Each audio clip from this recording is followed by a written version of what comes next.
My dad chose my sister's Europe trip over my career-saving surgery. My dad chose my sister's Europe trip over my career-saving surgery.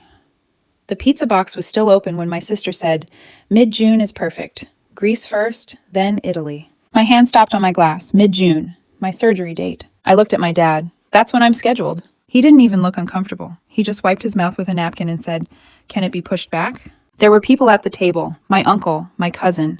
Lily smiling like this was normal. I kept my voice flat. "No." She rolled her eyes. "It's not like you're dying, Celia." A couple people laughed under their breath. My dad didn't stop them. Instead, he said, "Your sister already put money down." I sat there with my knee burning under the table and my plate going cold, and I realized they were doing this in front of an audience because they thought I'd stay polite. They were right. I reached into my pocket and touched my phone.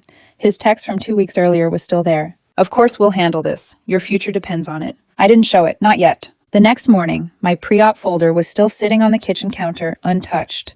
But Lily's travel printouts were spread across the table like a wedding plan. At 9:12, my dad emailed me. "I'm not paying the deposit." That was it. I read it once. Then I called the surgical center. The woman on the phone sounded careful. Too careful. "We had to release your June 14th slot." I thanked her, hung up, saved the email, saved the call log, saved his old promise too. Downstairs, Lily was holding up 2 dresses.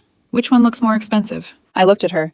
"You took my surgery." She laughed once. "God, you make everything sound dramatic." That word stayed with me all day. By evening, I found out he was going with her. The same time off he promised for my recovery. The same 3 weeks. Greece, hotels, airport transfers, boat tours. "I needed you here," I said. He folded a shirt into his suitcase and answered without looking up. "You can handle things on your own." That was the moment something in me went cold. I packed that night and left before sunrise. A week later, my knee gave out at the gym. Hard. I hit the floor so fast I bit through my lip.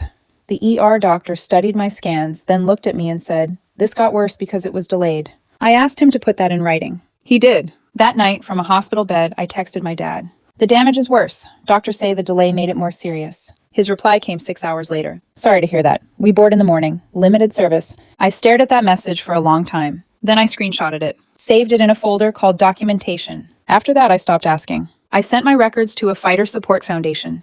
MRI scans, surgical estimate, hospital notes, his messages, every promise, every refusal. 9 days later, I got the call. Approved. Surgery paid. I had a way forward. Not because my father kept his word, because strangers did. I sent him one message.